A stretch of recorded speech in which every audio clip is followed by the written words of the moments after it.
ओम गुरुर्ब्रह्मा गुरुर्विष्णु गुरुर्देवो महेश्वरा गुरुर्साक्षात् परम ब्रह्म तस्मै श्री गुरुवे नमः।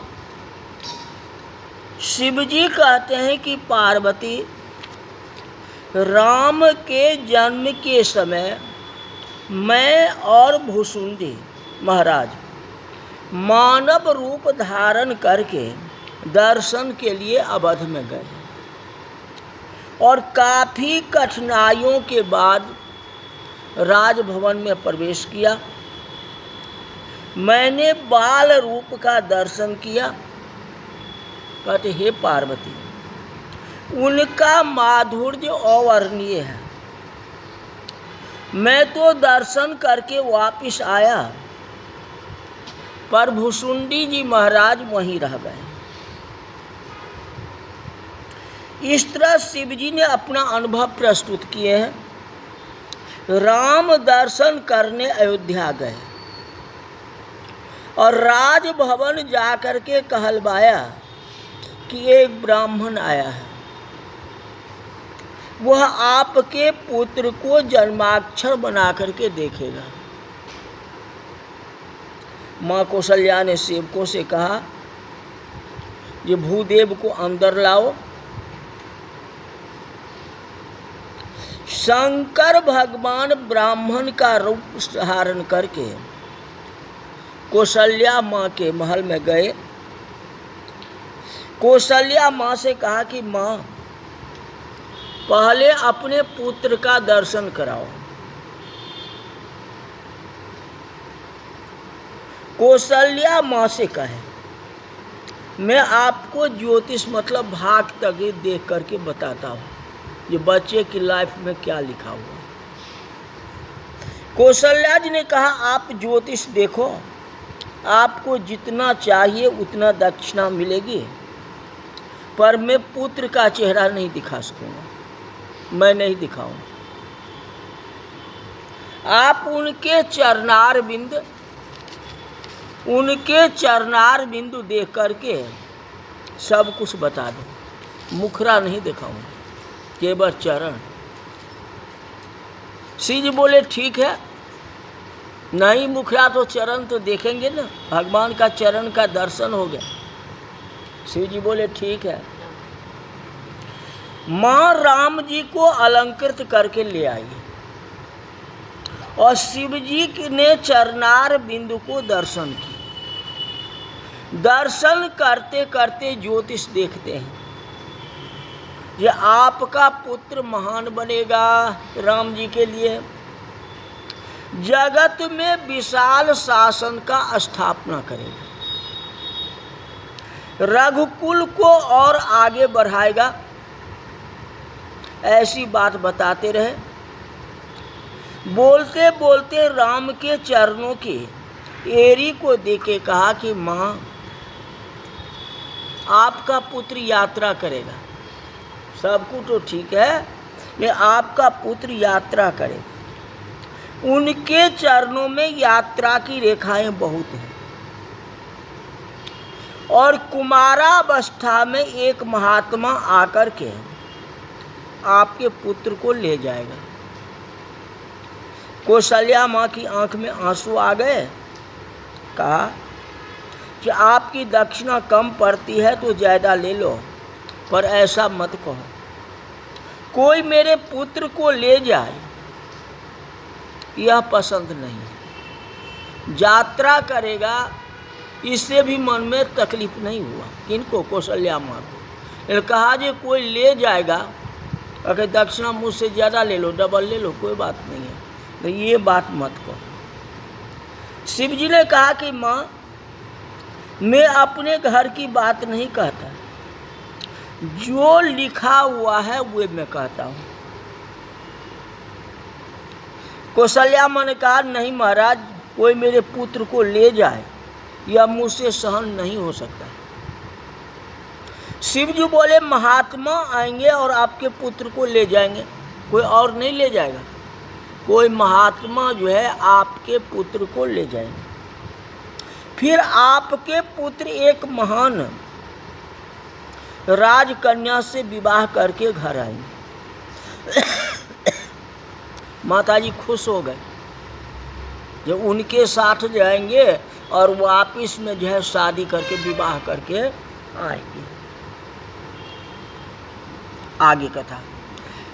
अवध में आगामी एक आयो, अवध में आगामी एक आयो, बूढ़ो बड़े प्रशासनिक ब्राह्मण, बूढ़ो बड़ो प्रशासनिक ब्राह्मण, शंकर नाम करायो, अवध में आदमी एक आयो, अवध में आदमी एक आयो।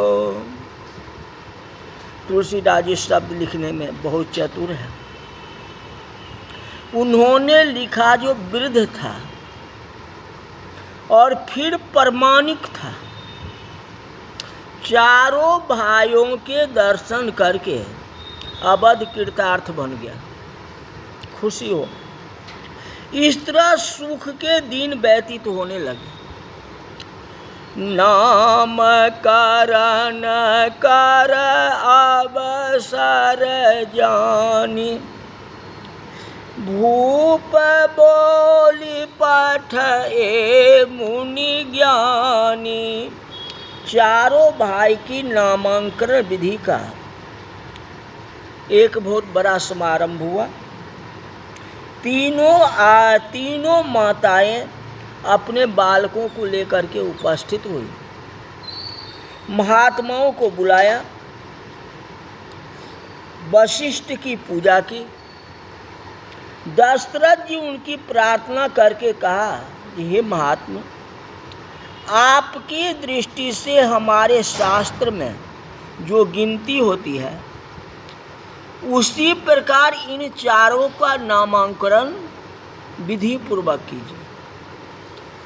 वशिष्ठ जी नामांकन संस्कार विधि पूर्वक करते हैं। सूत्र बोले जा रहे हैं। कौशल्या जी के गोद में खेलता श्यामला सा रूप, उनके मस्तक पर हाथ रख के भगवान वशिष्ठ ने कहा कि अवधेश,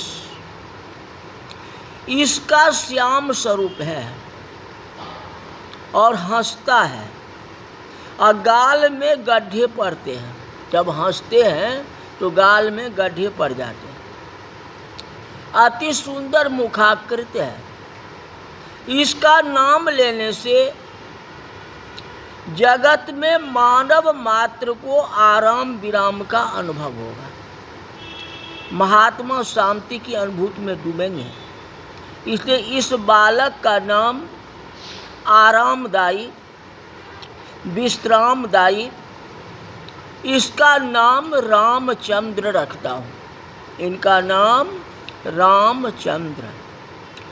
जो सुख धाम राम अस नाम, अखिल लोक दायक विश्राम। संपूर्ण सभा में राम के नाम का जय जयकार हुआ। कौशल्या किशोर का नाम रामचंद्र रखने में आया है। जो नाम जगत में कभी पुराना है ही नहीं। राम कभी पुराना नहीं होते हैं। कहते हो राम राम। जिसको बोलते बोलते जपते जपते है, किसी को थकान महसूस नहीं होता है। दो नाम भारतीय संस्कृति में ऐसे हैं जो कभी पुराने होते ही नहीं।